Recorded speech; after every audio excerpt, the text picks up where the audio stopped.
I'm Fonzo. And I'm Eliza. And we're the co-host of Grown, a podcast from the Moth that shows we're never fully grown. Growing up feels like a phase that should end at some point, but does it ever really? Whether you're 16 or 26 or 86, you're gonna have to deal with family drama, your body, and the type of person you want to be. So why not put it all out in the open and go through it together? Join us every other week to deal with cringe, culture, and the courageous efforts of people like you to get grown. Start listening today. Follow Grown on Apple Podcasts, Spotify, or wherever you're listening right now. The very first time you met me on this podcast, I told you about my earliest memory of sex on screen. It was in 1997 at an afternoon showing of Titanic in the Mall movie theater. It was a while before I ever knew the difference between sex on screen and sex in the real world. But I have no doubt that all the media I consumed left a massive imprint.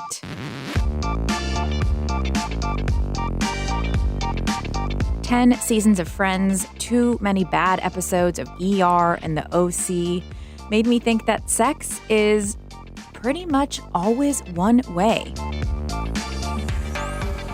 Clean, easy, and involving vaginal penetration. But it's just not. It's messy, human. There are fluids and noise. And it's only been really recently that I've started seeing more examples of that kind of sex on TV. And that's in large part due to a growing field of professionals who are invited on set to think about context, consent, and communication. Welcome to the world of intimacy coordinators. This is Embodied. I'm Anita Rao. Making sure a sex scene looks artful and effortless while keeping actors' well-being in mind requires the work of experts. I often think about a sex scene as almost like a musical number where the musical numbers further the plot and they further the character arc. They show you something about these people. I think a really effective sex scene tells you something about the people and furthers the story. That's Mia Schachter. They're a consent educator and an intimacy coordinator. Their portfolio of work includes shows like Grey's Anatomy, Perry Mason, and Euphoria. Their job on set as an intimacy coordinator is part movement coach, part mediator, and part sex educator. What we're doing is we're establishing with the director what they're hoping to see, how they would like to tell this story visually.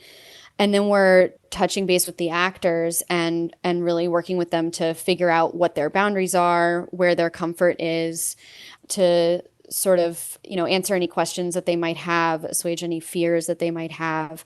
That's how we work through our prep at the beginning. We're looking at the whole script. We're talking to the actors about their boundaries so that we can then facilitate a conversation between actors and have a private rehearsal with the director and the actors on the day of shooting, and make sure that we are planning ahead and getting specific about what it is that we're going to do so that actors can truly give informed consent.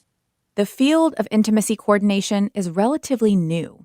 It's been around for a while in theatrical productions, but the demand for intimacy coordinators in Hollywood specifically has skyrocketed in the past few years, fueled by the Me Too movement and reports of sexual misconduct on and off set. Actors, directors, and crew who've been in the industry for a long time aren't always used to having someone around in this kind of position, and it can take some getting used to. So part of Mia's job is being really clear about their role. Our job is to eliminate surprises to the best of our ability, because that shock is where there's a lot of potential for trauma and harm.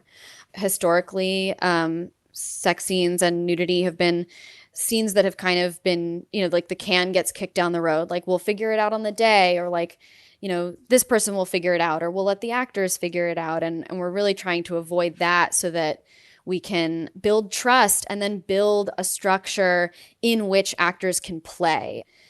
Something that has really changed my life from this work is the idea that within a structure, I feel a lot more room to explore and be creative.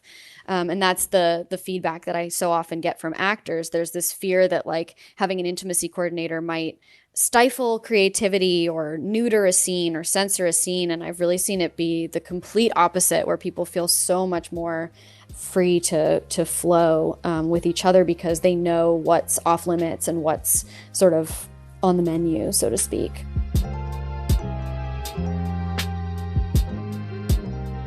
What boundaries are and how you respect them, that's work I've been doing in therapy for the past decade. And it's just one part of the job of intimacy coordination. I often remind everyone that boundaries don't have to cause blood or break bones in order to be a boundary. It can be something that makes you uncomfortable and that takes you out of the spirit of the work that you're in. That's Denise Davia Johnson. They're a stunt performer and also an intimacy coordinator. You'll see their name on shows like Pose and Succession. It has been really interesting to go into a workplace and introduce new terminologies such as consent or boundaries, and then ask people in real time to then enact them. I'd also like to expand our definition of intimacy. Too often we define it as simulated sex acts on camera, when the definition of intimacy is familiarity or closeness. So any type of relationship you have has some level of intimacy. So we're able to help people with chemistry on camera and engage in closeness and touch. We should always be asking before that. So it's not just the scenes that are labeled steamy time. It's really nice when a production allows you access to all the pages, and then you can show all the wonderful ways in which you can be of service. When Denise first learned about the field of intimacy coordination, it actually brought up some difficult memories. Memories of trauma they experienced on set that nobody had ever tried to prevent or even acknowledge. I'm a stunt performer. I'm pretty tough. But it's funny to think when abuse happens that, we literally go into trauma responses. And so you may behave in ways you didn't expect, and you may be in a process where you're not allowed to process it, and you just have to move on to the next thing so that you're that good actor or people want to work with you again or what have you. And through this process, I've learned I wasn't alone in the harm that I experienced. It's been really exciting to learn that collectively we all come from a place of hurt or healing. And I found a lot of hope in the fact that we could do things differently. So I started following people that were doing the work. I never thought I personally would get involved. I was just so mesmerized seeing these actors, kind of like burst open into new shapes and find new ways to express themselves when given no as an option.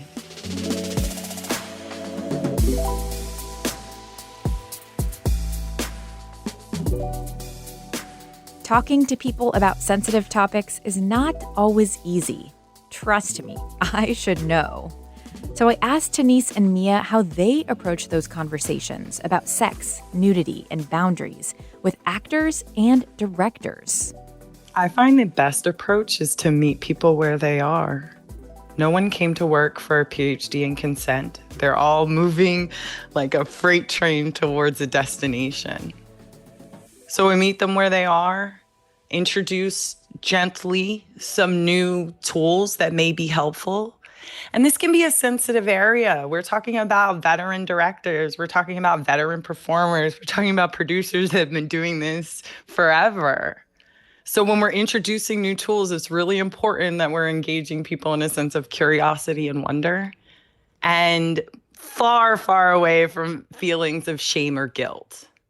Mia, does that mean establishing, I guess, some kind of closure aspect? Like, is there an aspect to the end of the day at filming where you check in with people and see how things felt and see if they want to do things differently the next day? Is that something that is part of your role? Yeah. I love to have a check-in afterwards, and sort of depending on the scene and my relationship with the actors, that'll look different.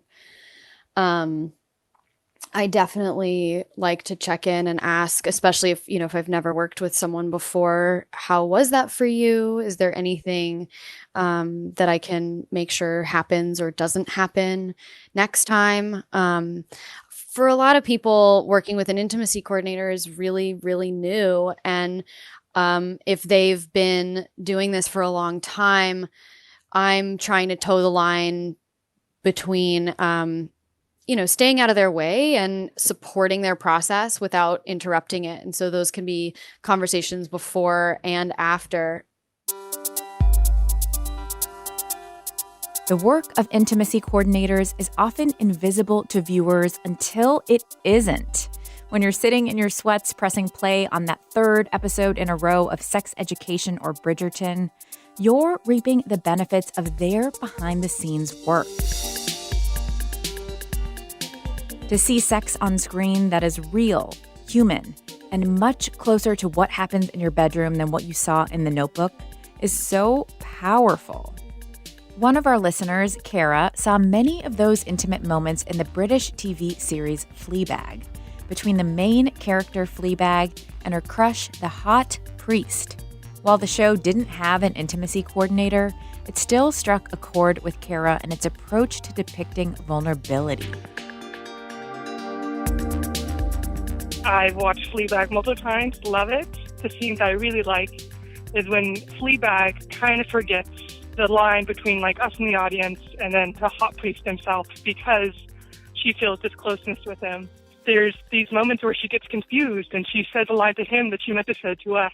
And I love those moments because Fleabag, who's so used to like, we usually share these kind of weird sex scenes with her, she like puts down the camera or like knocks it away because she doesn't want us to see. It's like, it's just so great because now that she has this intimacy with somebody in her world, she kind of wants to hold that. And those are kind of my favorite scenes where it's like, she forgets that she can be vulnerable with somebody else. And then once she reaches it, she's like, no, I want this for myself and I can't really share it with y'all.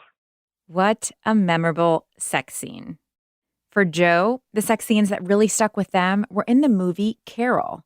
Actresses Cate Blanchett and Rooney Mara spent 2 weeks rehearsing their sex scene together before filming.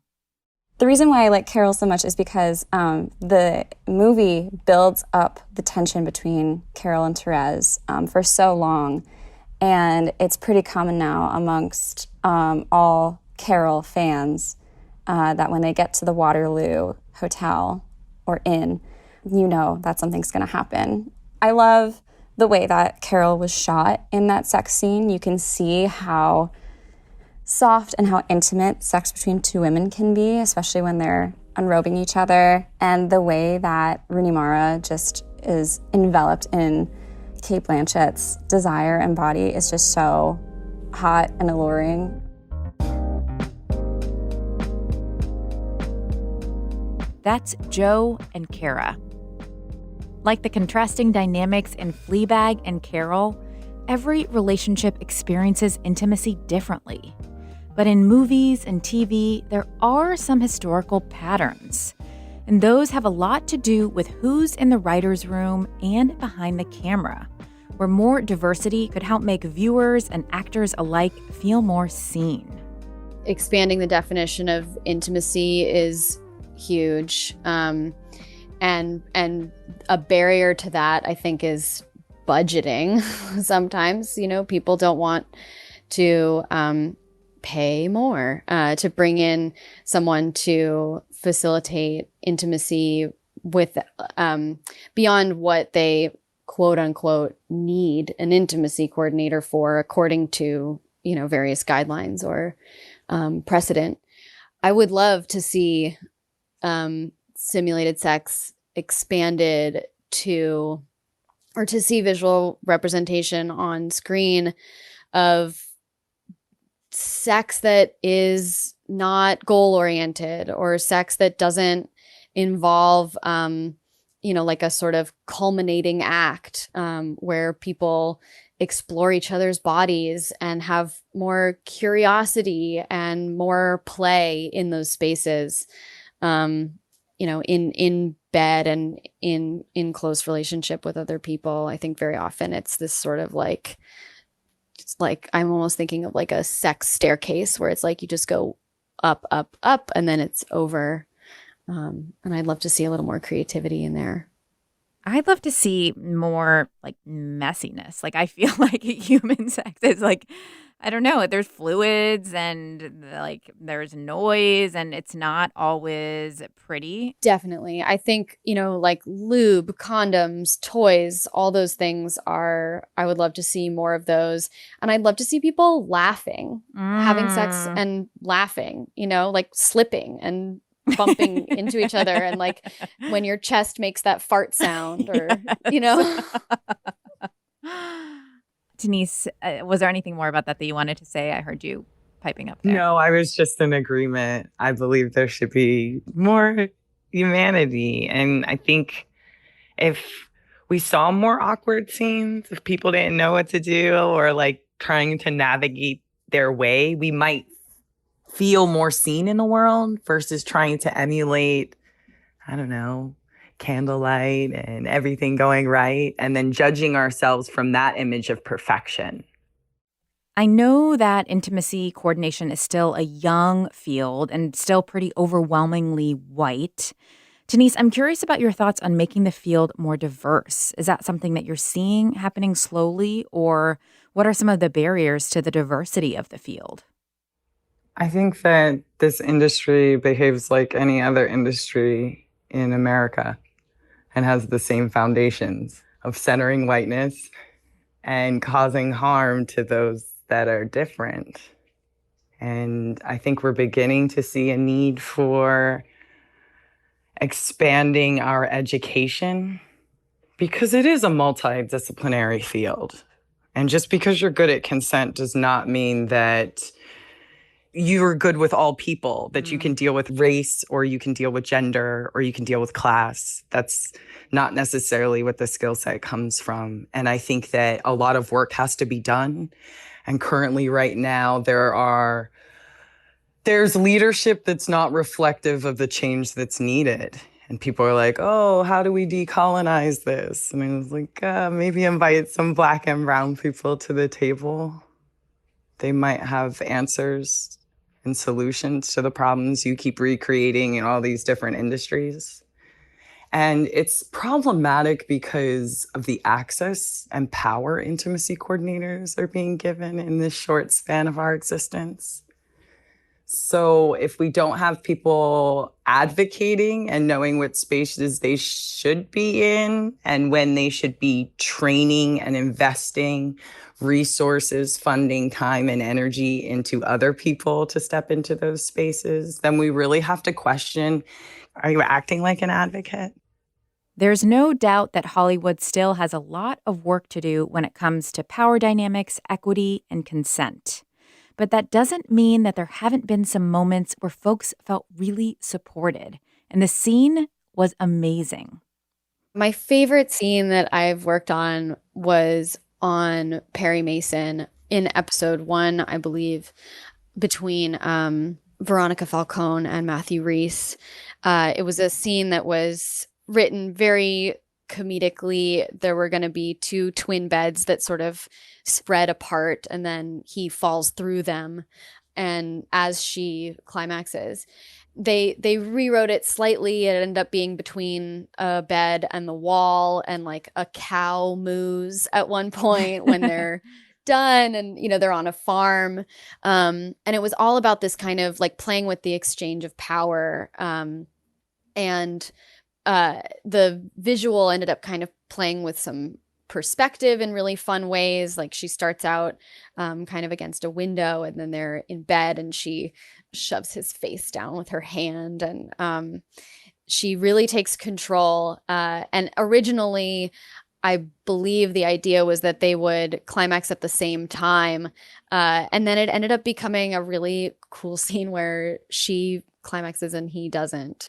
And then he sort of like peeks out from behind the bed and asks her for some tequila as she walks toward the camera. And what I really love about that scene is that it's a wonderful example of how having an intimacy coordinator can often help actors feel free to go further than they would have otherwise.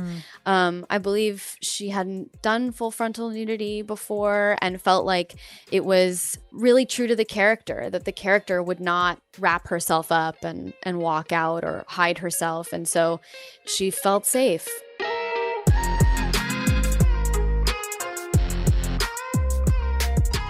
Life isn't what you see on TV, except maybe some scenes in Pen 15 about being an awkward kid in the 90s. But the lessons that intimacy coordinators have to share about consent, those are valuable on and off screen. Always.